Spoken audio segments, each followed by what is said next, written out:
గతంలో కన్నా ఇప్పుడు బాగుంది. పథకాలు కూడా పడుతున్నాయి పిల్లలు. పడ్డది. ఇది ఎన్ని అనవసరమైన పథకాలే కదా, నీకు రాదు లేదంటున్నారు.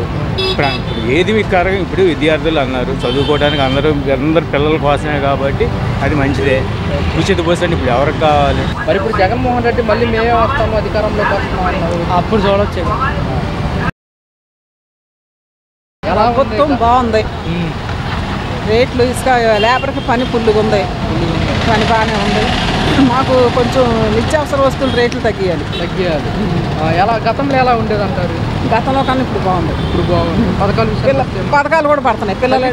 పడిందా మీ మనోళ్ళకి? పడ్డది. ఇంట్లో ఎంతమంది ఉంటే అంతమంది పడింది. అంతా బాగానే ఉంది. గతంలో ఒక్కరికే కదా? ఒక్కరికే వేసాడు గతంలో. ఇప్పుడు కాలేజ్ వాళ్ళు పడుతున్నాయి. కాలేజ్ వాళ్ళు కొంచెం తొందరగా వేయాలి. ఎందుకంటే అది పెద్ద అమౌంట్ కదా. కాలేజ్ వాళ్ళు కొంచెం తొందరగా వేయాలి. అది మళ్ళీ విద్యా దీవెని కూడా ఇవ్వాలి కదా పిల్లలకి. లేని వాళ్ళు ఉన్నారు. ఆ విద్యా దీవెని కూడా వేయాలి. అది వాటర్ కొద్దిగా క్లీన్గా రావట్లా. అదొకటి. అంతా బాగానే ఉంది. ఎమ్మటే పనులు జరిగిపోతున్నాయి. ఈ కాంట్రాక్ట్ పనులు కూడా బిల్లులు రావట్లా. అవి కూడా కొంచెం చూడమని అంతే. మరి ఇప్పుడు ఈరోజు జగన్మోహన్ రెడ్డి వైసీపీ పార్టీ విద్యార్థులకి తీసుకోరని చెప్పేసి కూడా ధర్నాలు చేస్తున్నారు. ఇలా చేయడం కరెక్ట్ అంటారు? అవన్నీ మాకు అనవసరం. అంటే లేబర్ కోసం మేము ఆలోచిస్తాం. జనాలు విద్యార్థులకి న్యాయం జరగలేదు కూటమి ప్రభుత్వం వచ్చిన తర్వాత అని చెప్పేసి కూడా అన్నమాట. న్యాయం చేస్తున్నాడుగా. సీట్లు అది ఉన్నోడికి లేనోడికి సీట్ చేస్తున్నాడు కదా. ఆయన చేశాడు. జగన్మోహన్ రెడ్డి చేసినా ఆయన కింద ఉన్నోడు చేయనీలా. ఎవరికాడిని నొక్కేసి ఈరోజు వైఎస్ఆర్ కాంగ్రెస్ పార్టీ తీసుకోరని చెప్పేసి ధర్నాలు నిర్వహిస్తున్నారు. ఈ ధర్నాలు చేయడం ఎంతవరకు కరెక్ట్ అంటారు? అంటే విద్యార్థులకు సంబంధించి కూటమి ప్రభుత్వం వచ్చాక ఫీజు రివర్స్మెంట్ వేయలేదు అని చెప్పేసి వాళ్ళకి న్యాయం కోసం మేము పోరాడుతున్నామని చెప్తున్నారు. ఎలా చూస్తున్నారు? వేస్తే మంచిది. వేస్తే మంచి కోసమే కదా. కావాలనే పోరాడినప్పుడు ఏదైనా మంచిదే కదా. గతంలో కూడా ఒకసారి చేశారు ప్రభుత్వం వచ్చిన తర్వాత. ఇది రెండోసారి చేయలేదు. ఎలా చూస్తారు? గతంలో చెప్పిన మాటలు లేవు. ఇప్పుడు మళ్ళీ ఏదైనా చేస్తే ఏదైనా చూస్తారు. ఏదైనా ఆశిస్తారుగా. ఎవరైనా ఆశించేది అదే కదా. కావాలి వైసీపీ ఏమంటుందంటే మేము విద్యార్థులకి న్యాయం చేసాము. గత ప్రభుత్వంలో అన్ని పథకాలు ఇచ్చాము. కూటమి ప్రభుత్వం పథకాలు ఏమి ఇవ్వట్లేదు అని చెప్పేస్తాం. వాళ్ళు మేము రాజధాని అంటున్నారు కాబట్టి వాళ్ళు రాజధాని డెవలప్ చేస్తే ముందు సంపద అంటున్నారు. మరి ఏం సృష్టిస్తారో ఏమో అది మనకి వాళ్ళ ఆలోచనలో మనకి తెలియదు కదా. ఒకవేళ రాజధాని కనుక పూర్తయితే ఎలా ఉంటుందంటారు? 3 ఏళ్ళలో పూర్తి చేస్తామంటున్నారు. అది తర్వాత సంగతి. అది ఎట్లా ఉంటుందో ఏందనేది ఇప్పటికే మనకి ఇది లేదు. మన ప్రజెంట్ ఏదో మనం చూసుకోవాలి. రేపు ఎప్పుడు అనేది ఏంటంటే అది ముందు మన ప్రజెంట్ ఏంటి కావాలి, అవసరాలు ఏంటి అవి మనం దాని మీద దృష్టి పెడితే ఎవరికైనా కొంచెం సంతోషంగా. రాజధాని కనుక పూర్తి అయితే మనకి ఎక్కడే ఉద్యోగ అవకాశాలు ఉంటాయి. మన పిల్లలు పూర్తి అయితేనే ఉద్యోగాలు అంటే పూర్తి అయిన దాకంటే ఇప్పుడు 5 ఏళ్ళు చాలదు. 20 ఏళ్ళలో 47 దాకా అంటున్నారు. అప్పుడు దాకా పరిస్థితి ఏంటి? 3 ఏళ్ళను పూర్తి చేస్తామంటున్నారు. మొన్న చెప్పింది విజన్ అంటే 40 ఏళ్ళకి బాగా ఇదైద్దని చెప్తున్నాడు. మరి 3 ఏళ్ళలో పూర్తి చేస్తే మంచిదే. రాజధాని మీద ఒకటే పెడితే మిగతా వాళ్ళ పరిస్థితి ఏంటి? భవిష్యత్తు అందరు కార్యాచరణ కూడా చూసుకోవాలి కదా. అందరూ చాలామంది ఇది ఉంటుంటారు. మరి వాళ్ళ పరిస్థితి ఏందో కూడా వాళ్ళకు కూడా న్యాయం చేస్తూ చేయడం మంచిదే కాదనుకోదు. వాళ్ళకు కూడా ఏదన్నా ఇది చేస్తే వాళ్ళ ఉద్యోగ వృత్తి అన్నారు. ఏదన్నా పూర్తి చేస్తే వాళ్ళు కూడా చాలామంది నిరుద్యోగులు బయటే ఉన్నారు కదా. ముందు నడవాలంటే ముందు ఎవరైనా దాని మీదే ముందు జీవనం గడవాలంటే దానికి కావాలి.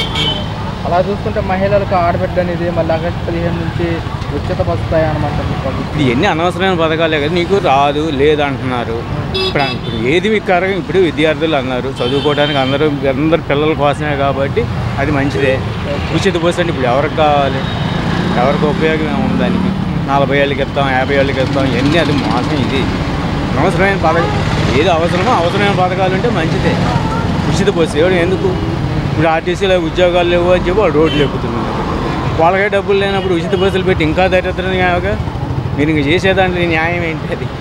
అది చెప్పేదానికి మరి అది మోసపూరితమా నిజమా మరి ఏంటి అనేది ఒక పక్క మీరే చెబుతున్నారు అప్పుల్లో ఉందని. మళ్ళీ అప్పులు పోలే కదా, మరి ఎలా చూస్తారు దాన్ని? ఈ ప్రభుత్వానికంటే మనం ఏం తెలివైన వాళ్ళం కాదు. మరి వాళ్ళ ఉద్దేశం ఏంటో మనకే తెలియదు. వాళ్ళ ఆలోచనలు వేరు, మనకి అనిపించింది చెప్తున్నాం అన్నప్పుడు ఎవరైనా సహజంగా ఆలోచించేది అదే కదా. పనిచేయరు ఎలా అనిపిస్తుంది? అలా బాగానే గతానికంటే పర్లేదు అంటారా? పర్వాలేదు. పథకాల విషయానికి వస్తే పథకాలు అంటే ప్రస్తుతానికి ఒక అమ్మఒడి వారికి చేశాడు. ఆ గ్యాస్ అన్నాడు, గ్యాస్ ఒకటి విడత అయింది, రెండోది పల్ల అమౌంట్ పడిందా మీకు? ఈరోజు వైఎస్ఆర్ కాంగ్రెస్ పార్టీ విద్యార్థులకు సంబంధించి ఫీజు కోర్ అని చెప్పేసి ర్యాలీ చేస్తున్నారు. ఇలా చేయడం కరెక్టేనంటారా? అది మనం కాదన్న, అయ్యి అలా మనంగా చెప్పే పెద్దవాళ్ళు చెప్పాలి, మనం చెప్పకూడదు.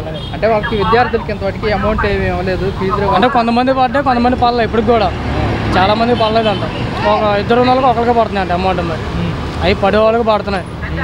అంటే వైసీపీ ఏమంటుందంటే విద్యార్థులకు అన్యాయం చేసింది కూటమి ప్రభుత్వం, చెప్పిన పథకాలు ఏమి ఇవ్వట్లేదని చెప్పేసి అంటుంది. నిజమేనంటారా? అవన్నీ ఇక పార్టీ వాళ్ళు అలాగే పడతాయి. ఇక మంచి చేసే వాళ్ళకి చెడు చేయాలని చూస్తారు. అలాగే గతంలో ఎలా ఉండేదంటారు ప్రభుత్వం పనికి? గతంలో పనులు అయితే లేవు, మేము పనులు చేసుకొని బతుకోవడమే. పనులు ఇప్పుడు కొద్దిగా పనులు ఉంటున్నాయి. పనులు ఉన్నాయి. అప్పుడు పనులు ఇసుక ఒకటి లేదు, ఇప్పుడు ఇసుక దొరుకుతుంది పుష్కలంగా, పనులు సాగుతుంది. ఎలా అనిపిస్తుంది? పర్వాలేదు అనిపిస్తుంది. అప్పటి మీద కొంచెం పర్లేదు.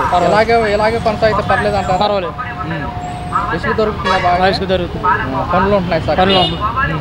మరి ఇప్పుడు జగన్మోహన్ రెడ్డి మళ్ళీ మేమే వస్తాము అధికారంలోకి వస్తున్నాం అన్నారు. అప్పుడు చూడొచ్చు. అప్పుడు గతంలో వాలంటీర్స్ ఉండేవాళ్ళు, ఇప్పుడు వాలంటీర్స్ లేరు. వాలంటీర్ని తీర్చాడు, అది ఒకటి చేశాడు బాబు. వాలంటీర్స్ కొనసాగిస్తుంటే అలా ఉండేది అంటారు. పర్వాలేదు, ఇంకా బాగుండేది. అయితే జగన్ చేసింది ఏంటంటే వాలంటీర్లు ఇంటింటికి తిరిగి పింఛన్ ఇవ్వటం, మన బియ్యం స్టోర్ వ్యాన్లు వచ్చేయడం, అదొకటి బాగా చేశాడు. ఈ చంద్రబాబు ఏంటంటే వ్యాన్లు తీసేసాడు, స్టోర్కి వెళ్ళి తెచ్చుకోవాలి. ఇప్పుడు బియ్యం ముసలోళ్ళు అయినా మొత్తకోళ్ళు అయినా తెచ్చుకోవాలి. అదే వ్యాన్లు కూడా కొనసాగిస్తుంటే అలా ఉండేది. ఇంకా బాగుండేది, ప్రభుత్వం బాగుండేది. ఇంకా బాగుండేది. మళ్ళీ నెక్స్ట్ కూడా బాబే చెప్పుకోవసరం. అమౌంట్ పడింది. ఎంత పడింది అమౌంట్? 26 ఇద్దరికి. గతంలో ఒకరికే పడ్డాయి. ఇప్పుడు ఇద్దరికి పడ్డాయి కదా, ఎలా అనిపిస్తుంది? పర్వాలేదు అనిపిస్తుంది. ప్రభుత్వం పనితీరు 1 year పరిపాలన ఎలా ఉంది? బాగానే ఉన్నాను. గతానికంటే పర్లేదు అంటారా?